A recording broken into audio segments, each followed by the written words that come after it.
Assalamualaikum warahmatullahi wabarakatuh.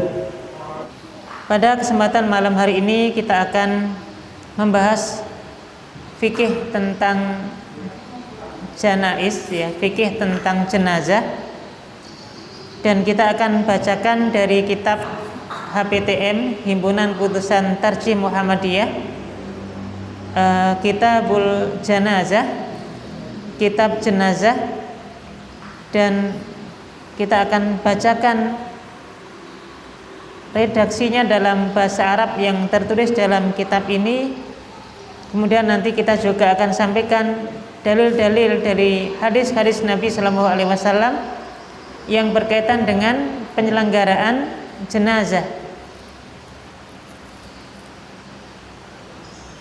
Bab yang pertama di dalam kitab ini adalah bab tentang kaifiyatu at-tajhiz, tata cara menyediakan atau tata cara persiapan ketika ada seseorang yang meninggal dunia. Sebelumnya dibahas tentang apa yang harus kita lakukan ketika kita mendapati orang yang sedang sakit, termasuk pada saat kita mendapati orang yang sedang sakaratul maut atau yang biasa kita kenal juga dengan istilah nazak. Di dalam kitab ini disebutkan idza marido ahadukum falyasbir.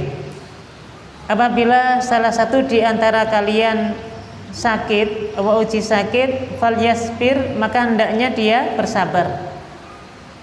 Untuk itu kita sebagai seorang muslim, ketika Allah uji kita dengan sakit, hendaknya kita bersabar dengan ujian sakit tersebut.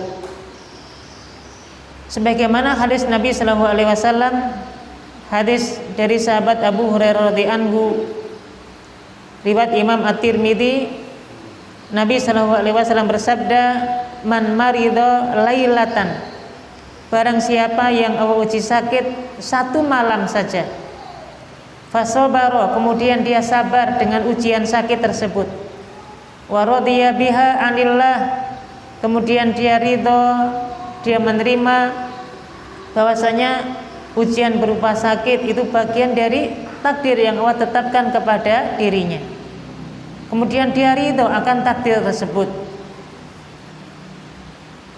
kharaja min dunubihi kayaumi waladathu ummuhu, maka ketika kita bersabar dengan ujian sakit yang Allah berikan kepada kita, ini memberikan faedah keutamaan sakit itu bisa menjadi sarana dihapuskannya atau diampuninya dosa-dosa kita selama kita sakit tersebut. Kharaja min dunubihi, maka dosa-dosanya keluar dari orang yang sabar tadi. Kayaumin waladathu ummuhu, seperti seorang anak yang baru dilahirkan oleh ibunya. Maka ini keutamaan ya, ketika Allah uji kita dengan sakit, kemudian kita bersabar, kita tidak mengeluh, kita tidak menyalahkan Allah Subhanahu wa taala. Kita meyakini ini bagian dari takdirnya Allah Subhanahu wa taala yang Allah tetapkan kepada kita, dan ketika kita bersabar, maka sakit itu menjadi sebab gugurnya dosa-dosa kita. Bahkan di dalam hadis yang lain nanti disebutkan bahwa tidaklah seorang muslim ketika Allah uji dia dengan sakit, kemudian Allah uji dengan rasa khawatir, termasuk ada rasa was-was, kekhawatiran dalam hatinya, kemudian dia bersabar atas ujian tersebut, maka Allah Subhanahu wa taala akan mengampuni dosa-dosanya, bahkan sampai satu duri yang menusuk pada kakinya, kemudian dia mau bersabar atas ujian itu, ini menjadi sebab dosanya diampuni oleh Allah Subhanahu wa taala. Maka dalam kitab ini kita diingatkan kalau diberikan ujian oleh Allah Subhanahu wa taala maka bersabar. Wal ta'udzuhu, adapun kita yang tidak sakit, kita dianjurkan untuk menjenguk orang yang sedang sakit. Jadi ada adab menjenguk orang yang sakit. Karena di antara hak muslim satu dengan muslim yang lain adalah menjenguk yang sakit. Ini yang Nabi sampaikan dalam hadis muttafaqun alaih dari sahabat Abu Hurairah radhiyallahu anhu. Nabi SAW bersabda, hakul muslimi alal muslimi khamsun. Hak muslim satu dengan muslim yang lain itu ada 5 jumlahnya. Apa 5 perkara itu? Raddus salami, menjawab salam. Wa iyadatul maridi, menjenguk orang yang sakit. Wattibaul janazati, mengiringi jenazah. Wa ijabatu da'wati, dan mendatangi undangan sekiranya tidak ada udzur syar'i. Wa tashmitul atisi, dan mendoakan orang yang sedang bersin. Maka dalam hadis ini Nabi sebutkan 5 hak muslim satu dengan muslim yang lainnya. Salah satunya adalah wa iyadatul marid, menjenguk orang yang sakit. Itu kalau kita memiliki keluarga atau bahkan tetangga misalnya, atau mungkin kawan yang sedang sakit, ya, kita dianjurkan untuk menjenguknya. Nah, tentu menjenguk orang sakit tujuannya yang pertama untuk mendoakan supaya diberikan kesembuhan oleh Allah Subhanahu wa taala. Maka kita dianjurkan kalau menjenguk orang sakit, ya, sebisa mungkin kita bisa pegang bagian tubuhnya sekiranya tidak membahayakan, kemudian kita membacakan doa untuknya.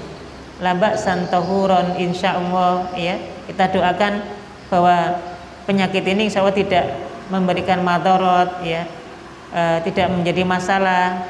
Kemudian juga tadi, ya, tohuron, ini sebagai sarana untuk membersihkan dosa-dosa orang yang sedang sakit ini. Kemudian kita doakan juga Allahumma rabban nas adhibil ba'sa ashfihi anta syafi la shifa illa shifa'uk shifaan la yughadiru saqama. Ya Allah, zat yang maha memberikan obat, memberikan kesembuhan, sembuhkanlah dia, ya, dengan kesembuhan yang tidak membekas. Nah, ini doa-doa yang Nabi ajarkan, yang kita bacakan pada saat kita menjenguk orang yang sedang sakit. Kemudian yang kedua yang kita lakukan adalah menghibur, membesarkan hatinya. Karena orang yang sakit kadang merasa dirinya tidak kuat untuk menerima ujian tersebut. Bahkan terkadang karena nggak kuatnya menerima ujian itu sampai menyalahkan Allah Subhanahu wa taala. Kenapa kok saya yang sakit? Kenapa orang lain nggak sakit? Ya, padahal saya sudah rajin sholat, misalnya saya sudah rajin ibadah. Kenapa kok saya diuji seperti ini? Ada orang yang lain yang mungkin, ya, jarang sholat, meninggalkan kewajiban, tapi kok dikasih sehat-sehat. Terkadang perasaan manusiawi itu muncul, ya, tidak sabar, menyalahkan Allah Subhanahu wa taala dan seterusnya, tidak menerima takdir Allah Subhanahu wa taala. Maka tujuan kita, ya, hadir untuk menjenguk orang sakit itu membesarkan hatinya, ya, menyampaikan supaya bersabar dengan musibah yang Allah berikan kepadanya. Kemudian berikutnya, wa idza uhtudira falyuhsin dhannahu billahi. Kembali kepada orang yang sedang uji sakit. Wa idza ustuhdira, dan apabila hampir sampai pada ajalnya. Seorang ketika uji sakit sudah sangat parah sakitnya, ya, maka falyuhsin dhannahu billah, hendaknya dia semakin berbaik sangka kepada Allah Subhanahu wa taala. Kalau sakitnya sudah mulai tambah parah, kita kalaulah kita diuji seperti itu, harus kita semakin berbaik sangka kepada Allah Subhanahu wa taala. Kenapa demikian? Nabi sampaikan dalam hadis, ya, Nabi bersabda, la yamutanna ahadukum illa wa huwa yuhsinu dhanna billah. Janganlah salah satu di antara kalian meninggal dunia kecuali dalam kondisi memiliki husnudzan kepada Allah Subhanahu wa taala, berbaik sangka kepada Allah Subhanahu wa taala. Kemudian di dalam riwayat yang lain juga disampaikan dalam kitab HBTM ini, hadis Nabi Shallallahu Alaihi Wasallam, hadis riwayat Imam At-Tirmidzi. Suatu saat Nabi Shallallahu Alaihi Wasallam menjenguk seorang yang sedang sakit, seorang pemuda yang sedang sakit. Wa fil maut. Ini sakitnya bukan sembarang sakit, sakit yang hampir mendekati ajalnya. Kemudian Nabi Shallallahu Alaihi Wasallam ketika menjenguk seorang tadi, Nabi bertanya, kaifa tajiduka? Maka Nabi bertanya, bagaimana kondisimu? Atau Nabi bertanya, bagaimana perasaanmu? Maka orang ini mengatakan, wallahi ya Rasulullah, inni arjuwaha wa inni akhafu dhunubi. Seseorang yang dalam kondisi sakaratul maut ini kemudian berkata, ya Rasulullah, demi Allah aku berharap kepada Allah Subhanahu wa taala, wa inni akhafu dhunubi, dan aku dalam kondisi khawatir, takut akan dosa-dosaku. Faqala sallallahu alaihi wasallam, Nabi kemudian bersabda, la yastami'ani fi qalbi abdin fi misli hadzal mautin. Tidaklah seorang hamba dalam kondisi sedang sakaratul maut seperti itu, kemudian dalam hatinya terkumpul dua perkara tadi, yaitu perkara ungkapan inni arjullah, sesungguhnya aku berharap kepada Allah Subhanahu wa taala.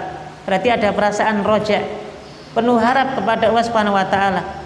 Ya, penuh harap akan masuknya dia ke dalam surga Allah Subhanahu wa taala. Dan perasaan yang kedua adalah ungkapan wa inni akhafu dhunubi, dan aku takut akan dosa-dosaku. Ini yang disebut dengan al-khauf.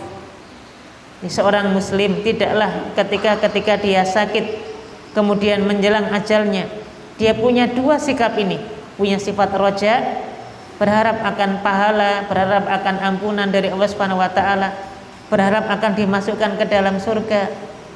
Tapi sisi yang lain juga dia punya sifat khauf, punya rasa takut akan dosa-dosa yang banyak, khawatir tidak diampuni oleh Allah Subhanahu wa taala. Maka Nabi katakan, siapa yang ketika menjelang ajalnya kemudian dia memiliki dua sikap seperti itu, illa a'tahu Allahu ma yarju wa amannahu mimma yakhafu, kecuali Allah Subhanahu wa taala akan melindungi orang tersebut, akan memberikan apa yang dia harapkan, wa amannahu atau wa ammanahu mimma yakhafu, dan Allah Subhanahu wa taala juga akan melindunginya dari apa yang dia khawatirkan tadi. Hadis ini menegaskan ya, kalau kita dalam kondisi sakaratul maut, hendaknya tetap kita punya husnudzon kepada Allah Subhanahu wa taala. Dan dikatakan bahwasanya orang yang memiliki husnudzon bahkan sampai ketika dia meninggal dunia, insya Allah dia akan meninggal dalam kondisi husnul khotimah. Dan ini yang kita harapkan ya, Bapak Ibu, meninggal dalam kondisi husnul khotimah, dalam kondisi berbaik sangka kepada Allah Subhanahu wa taala. Apalagi yang dilakukan bagi orang yang sedang sakit tadi, wal yusi intaraka khairan. Ya, hendaknya dia mengucap atau memberikan wasiat jika dia meninggalkan barang miliknya. Ya, jadi orang yang dalam kondisi sedang naza sakaratul maut ya, dianjurkan untuk memberikan wasiat. Sebenarnya wasiat ini tidak hanya pada saat sakaratul maut ya, dalam kondisi sehat sekalipun dianjurkan untuk juga berwasiat. Ya, khawatir kalau sudah menjelang ajal tidak semua orang bisa menyampaikan wasiatnya. Tetapi kalaulah belum, nanti dianjurkan untuk memberikan wasiat kepada keluarga yang ditinggalkannya. Kemudian ini yang penting ya, ketika kita menunggu orang yang sakit, lebih-lebih kita sudah mendapati kondisi sakaratul maut, maka walakinuhu la ilaha illallah. Ketika kita mendapati orang yang sedang naza, orang yang sedang sakaratul maut, kita yang menunggui orang itu, kita diperintahkan oleh Nabi untuk mentalkinnya. Walakinuhu la ilaha illallah. Kita diperintahkan untuk mentalkinnya, membimbingnya untuk bisa mengucap kalimat la ilaha illallah. Dan ini Bapak Ibu detik-detik yang sangat berharga untuk orang yang sedang nazak tadi. Maka jangan ditinggalkan ya. Ngapunten, jangan kita tambah sibuk dengan perkara yang lain. Ini detik-detik yang sangat menentukan. Ya, seorang yang sedang nazak ini bisa mengucap kalimat la ilaha illallah ataukah tidak. Dan kita berusaha untuk terus mentalkinnya karena ada keutamaan yang besar. Nabi Shallallahu Alaihi Wasallam sampaikan dalam hadis, ya, maka akhiru kalamihi la ilaha illallah dakhalal jannah. Siapa yang akhir dari hidupnya bisa mengucap kalimat la ilaha illallah, maka dia masuk ke dalam surga. Jadi kalau kita bisa mendampingi orang yang sedang nazak tadi, mentalkinkan dengan kalimat la ilaha illallah, dan ini bisa diucap dan diikuti oleh orang yang sedang nazak tadi, ini kesuksesan besar kita ya sebelum kita berpisah dengan orang tersebut. Jadi perkara yang sangat penting ya. Bahkan nanti disebutkan bahwa setan ketika mendapati orang yang sedang nazak itu berusaha sekuat tenaga untuk mengalihkan perhatiannya dengan ucapan la ilaha illallah ini. Dan ini yang kita khawatirkan ya, kalau kita tidak mentalkinkannya, setan dalam kondisi pasukan yang utuh itu ya, yang penuh itu, semangat mereka untuk menggoda orang ini supaya sulit baginya untuk mengucap la ilaha illallah. Karena ini yang diinginkan oleh setan. Ini yang diharapkan supaya orang ini meninggal dunia dalam kondisi mungkin bahkan menyekutukan Allah Subhanahu wa taala, meninggal dalam kondisi mengungkapkan kata-kata yang kufur. Ini yang memang yang diharapkan oleh setan gitu ya. Maka kita diperintahkan oleh Nabi untuk mendampinginya, mentalkinkannya dengan membacakan kalimat la ilaha illallah. Kemudian yang kita bisa dapati dari hadis Nabi tadi, kalimat yang kita talkinkan adalah kalimat la ilaha illallah, tidak dengan kalimat yang lain. Karena Nabi sampaikan lakinu mautakum la ilaha illallah. Talkinkan mayit-mayit kalian. Yang dimaksud dengan mayit di sini bukan mayit yang sudah meninggal ya, tapi maknanya adalah al-muqtadar, atau orang yang dalam kondisi sedang nazak, yang sedang menghadapi sakaratul mautnya.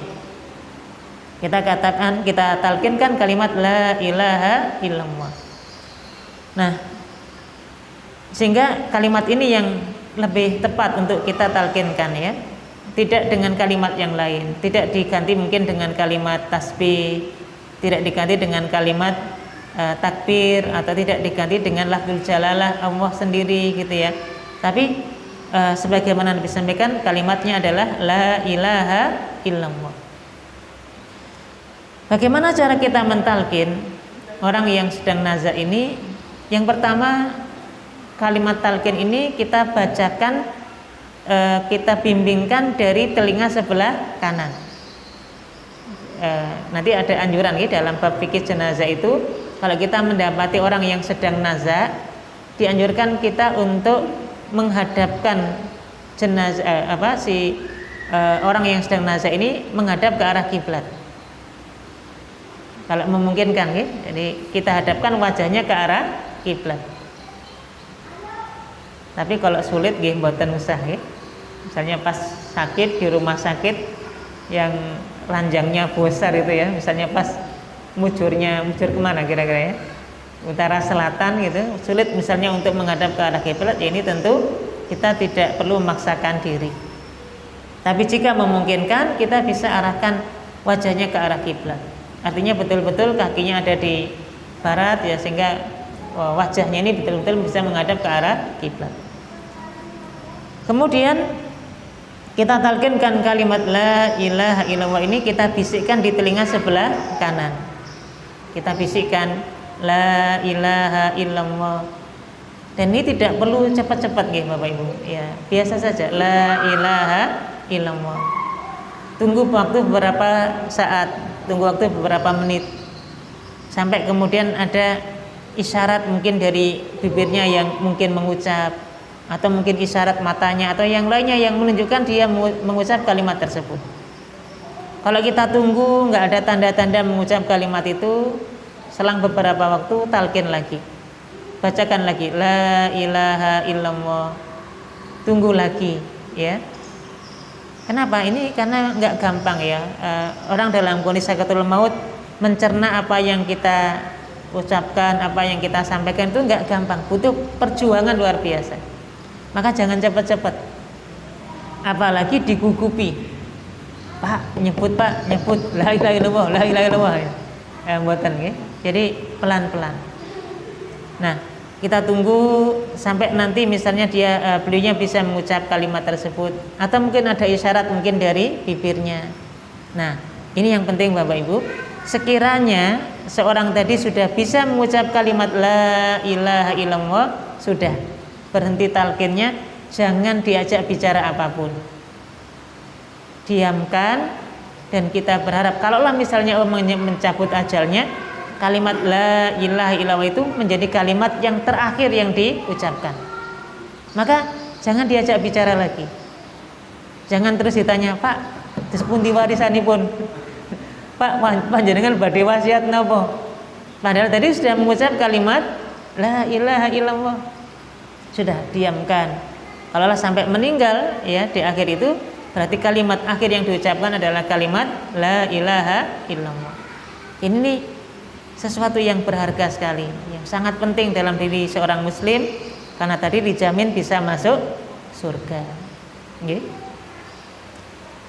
Kemudian berikutnya jamaah rahmati Allah, okay. Jadi kalimat lakinu mautakum la ilaha illallah ini dilakukan pada saat sakaratul maut, pada saat nazak, dan bukan pada saat di kuburan. Ngapunten nggih. Mungkin nalika kita napa nggih perhatosaken mungkin daerah pesisir, nggak tahu kalau daerah sini nggih. Kalau daerah pesisir sana mungkin daerah Palang, daerah Ngagli atau mungkin sekitarnya masih banyak yang kadang ketika mengantarkan jenazah sampai ke kuburan sudah di istilahnya ditumpuk nggih pakai tanah. Sebelum nanti pulang itu kan biasanya ada istilah ditalkin nggih, ditalkin, yang kemudian dikatakan biasanya dalam bahasa Jawa nggih, akan didatangi dua malaikat. Nanti kalau ditanya siapa Tuhanmu, jawabnya Allah. Kalau ditanya siapa nabimu, jawab Nabi Muhammad. Kalau ditanya siapa apa agamamu, agamaku Islam. Ini juga talqin. Tapi talqin yang dimaksud dalam hadis ini bukan yang itu. Maknanya tadi yang sangat berharga adalah ketika menjelang ajal tadi. Nah, untuk itu penerapan hadis ini adalah kita lakukan pada saat seorang dalam kondisi nazak, dalam kondisi sakaratul maut. Nggih. Kemudian kalaulah sudah betul-betul meninggal ya, dalam kondisi sudah bisa dipastikan sudah meninggal, dan alhamdulillah kalau sekiranya ya sudah bisa mengucap kalimat la ilaha illallah, ini tentu jaminannya surga bagi orang tersebut. Apa yang kita lakukan berikutnya? Summa idza mata faghammidu ainaihi. Apabila seorang tadi sudah meninggal dunia, maka kita yang masih hidup, yang mendampingi si mayit tadi, faghammidu ainaihi. Yang kita lakukan berikutnya adalah menutup matanya. Menutup matanya. Kenapa demikian? Nabi SAW pernah bersabda, innar ruha idza qubida tabi'ahul basar. Sesungguhnya ruh apabila dicabut dari jasad, tabi'ahul basar, akan diikuti oleh penglihatannya. Itulah sebabnya setiap orang yang meninggal dunia dalam kondisi apa Bapak Ibu? matanya terbuka. Gitu tahu. Setiap orang yang meninggal dunia umumnya dalam kondisi matanya terbuka.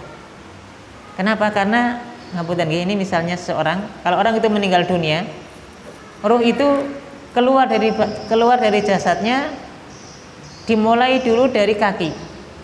Jadi malaikat ada di atas di atas kepala orang ini, kemudian ketika ruhnya dicabut itu yang keluar duluan adalah kakinya.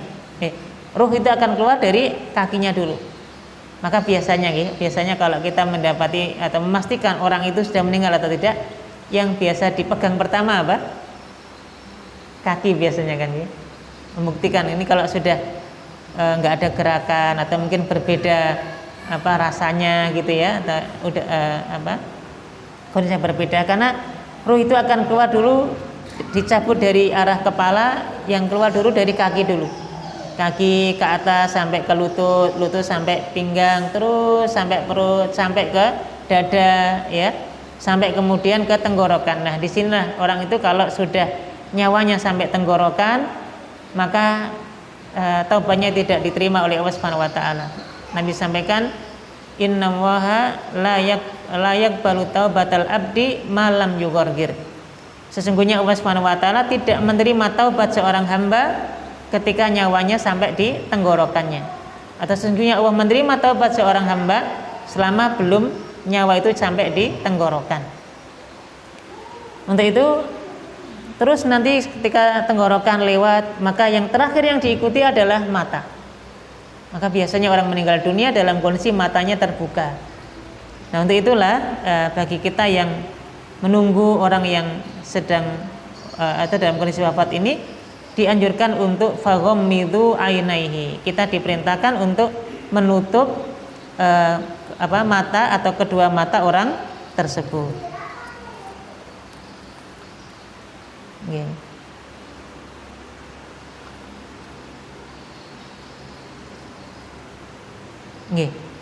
Kemudian ini yang Nabi sampaikan dalam hadis ini, inna ruh idza qubida tabiyahul basar. Sesungguhnya ruh itu kalau keluar dari jasad akan diikuti oleh penglihatan. Maka penglihatannya akan nampak tadi, atau akan apa bahasanya ya, kalau mata terbuka namanya apa? Akan ya terbuka ya, karena matanya akan diikuti oleh, akan melihat ruh yang keluar itu. Fadajjan nasun min ahlihi. Kemudian biasanya kalau orang sudah meninggal, keluarganya ini bergemuruh ya, dari keluarganya ini. Biasanya ya ada yang nangis dan seterusnya ya. Faqala, maka kemudian Nabi SAW bersabda, Nabi mengatakan, la tad'u ala anfusikum illa bi khairin. Saat kondisi itu, janganlah kalian mendoakan atas dirimu kecuali yang baik-baik. Jadi kita diperintahkan oleh Nabi, kalau mendapati mayit yang sudah orang yang sudah meninggal tadi, kalaulah harus berucap, ucapkanlah yang baik, ucapkanlah yang baik-baik untuk si mayit, ucapkanlah yang bagus-bagus gitu ya. Kenapa? Fa innal malaikata tu'minu ala ma taqulun. Karena sesungguhnya di waktu tersebut malaikat itu mengaminkan apa yang kalian ucapkan, apa yang kalian doakan. Untuk itu Bapak Ibu yang dirahmati Allah, ketika kita mendapati orang yang sudah meninggal dunia, sudah kita bisa pastikan dia meninggal dunia, setelah kita tutup matanya gitu ya, maka jangan sampai ada ucapan-ucapan yang buruk terkait dengan si mayit tadi. Mungkin kita cela dia, mungkin kita apa gitu ya. Kalau dia orang muslim, jangan cela dia, jangan ini kan. Kenapa? Karena malaikat akan mengaminkan di saat tersebut segala yang kita ucapkan. Summa qala, kemudian Nabi SAW bersabda lagi, Allahumma ighfir li Abi Salamah. Ini yang Nabi ucapkan ya, kalau ada orang yang meninggal, termasuk Nabi ucapkan ketika Abu Salamah meninggal dunia, Allahumma ighfir li Abi Salamah, ya wa ampunilah Abu Salamah, warfa darajatahu fil mahdiyyin, dan angkatlah derajatnya di golongan orang-orang yang Engkau berikan hidayah. Wafsah lahu fi qabrihi, lapangkanlah kuburnya. Wa nawwir lahu fihi, dan berikanlah cahaya pada kuburannya. Wakhlufhu fi akibihi, dan berilah ganti yang terbaik kepada sepeninggalnya. Nah, maka yang Nabi sampaikan adalah doa-doa terbaik untuk si mayit, doa terbaik untuk keluarganya dan seterusnya. Nah, untuk itu jamaah rahmati Allah, tadi ya kita dianjurkan untuk menutup matanya, ya. Termasuk juga ya dianjurkan untuk selain matanya ditutup juga merapatkan mulut, ya. Maka biasanya diikat, dan ini tujuannya supaya tidak nampak pemandangan yang buruk pada si mayit tadi. Coba kalau kita dapati biasanya kalau orang meninggal matanya melotot, ya, kemudian biasanya mulutnya juga terbuka. Maka selain matanya kita tutup, juga mulut ini kita tutup, mungkin dengan diikat, ya. Sebenarnya ini juga tidak menjadi sebuah keharusan, ya, tapi anjuran supaya nanti tidak nampak wajah yang buruk, yang menakutkan bagi orang yang akan melihatnya. Kemudian tangannya, kakinya kita usahakan untuk diluruskan. Mungkin ketika meninggal tangannya mungkin sampai seperti ini, tangan kirinya juga seperti ini, gitu ya. Kita luruskan atau kita sendakepkan. Tujuannya apa? Ya, supaya nanti ketika hendak dimandikan itu tidak kaku. Ya, misalnya tangannya seperti ini. Kalau sudah kaku sulit untuk kita kembalikan. Padahal orang itu kalau sudah keluar nyawanya, ruhnya dicabut, itu masih merasakan rasa sakit pada tubuhnya. Maka ini mumpung masih lemas, ya, itu kita rapikan, kita luruskan, ya. Termasuk kakinya tadi kita luruskan supaya nanti memudahkan kita untuk mengkafani atau memandikannya. Kemudian wadu'u lahu, kita doakan dengan doa-doa yang baik, doa diampuni dosa dan seterusnya.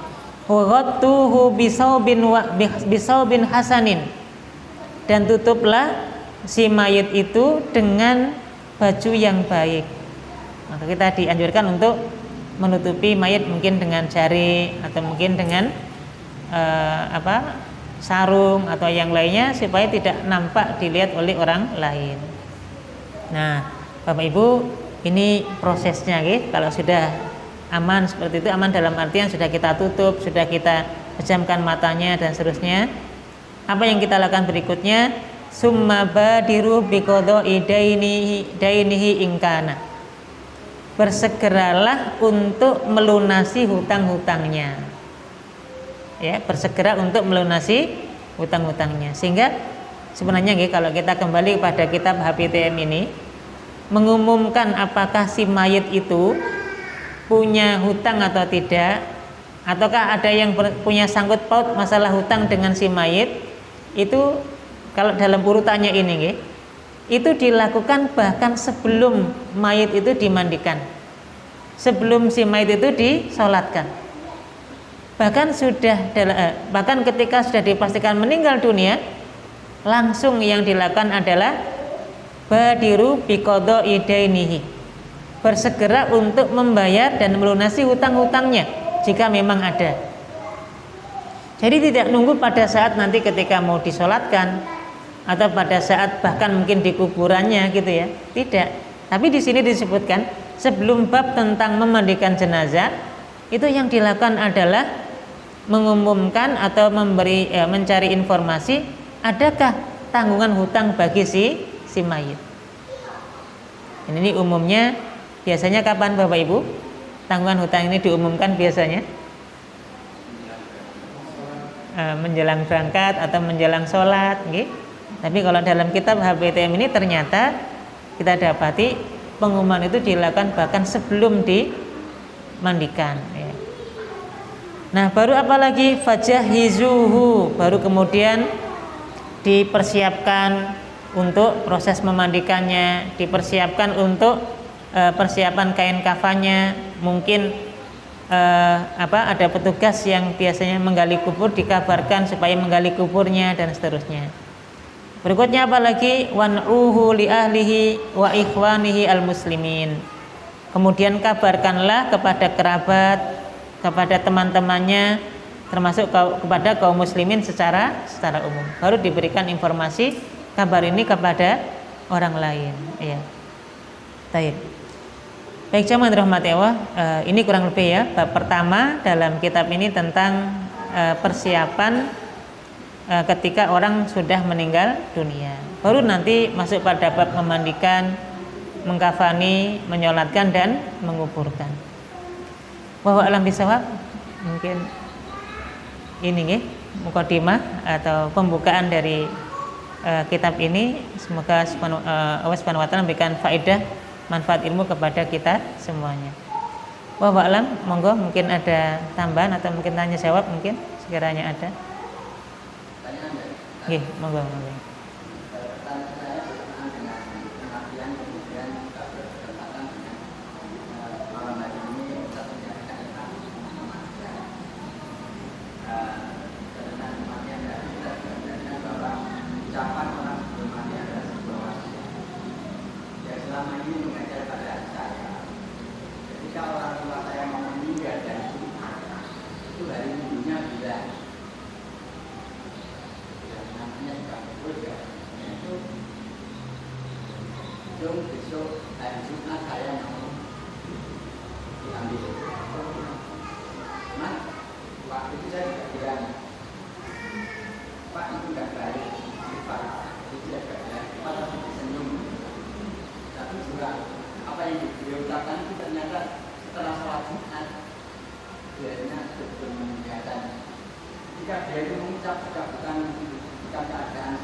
Jamaah yang dirahmati Allah, memang ya orang itu kalau sebelum meninggal, bahkan ada yang mengatakan 40 hari sebelum orang itu meninggal, ada isyarat yang Allah berikan kepadanya bahwa dia itu akan meninggal dunia di hari tertentu dan seterusnya.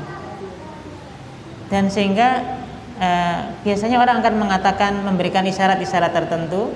Kita yang hidup ini nggak menyadari bahwa itu menjadi sebuah isyarat. Seperti yang dikatakan oleh seorang bapak tadi ya, yang mengatakan di depan anak-anaknya bahwa hari Jumat saya akan dipanggil dan seterusnya. Itu bisa jadi sudah isyarat dari Allah Subhanahu wa taala. Terkadang kita yang istilahnya yang tidak merasakan langsung itu mengatakan nggak mungkin dan seterusnya. Atau mungkin kita nggak menganggap itu sebuah sinyal gitu ya, baik dari orang tersebut. Nah, untuk itu dalam hal ini bisa jadi itu isyarat dari Allah Subhanahu wa taala untuk orang itu bahwa beliau akan meninggal ya. Kemudian kalaulah sifatnya memberikan satu perintah terkait dengan apa yang dilakukan sepeninggal beliau, maka ini namanya baru disebut dengan wasiat.